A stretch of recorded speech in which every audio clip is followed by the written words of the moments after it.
Wala. Siya umiinit. Yung isa, okay siya. Pero itong isa, kasi bewanti ko nang binili ko, hindi.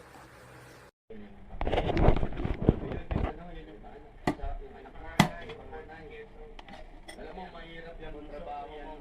Kung pwede pumasok ulit sa babae, kahit pangalawa po yun. Pangalawa, ito po, pamangkin.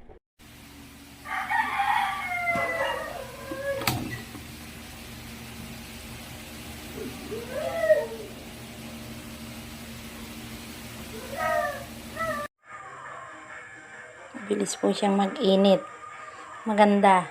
Sana po ay magtagal itong aking na-order na itong kettle na ito, electric kettle. Thank you.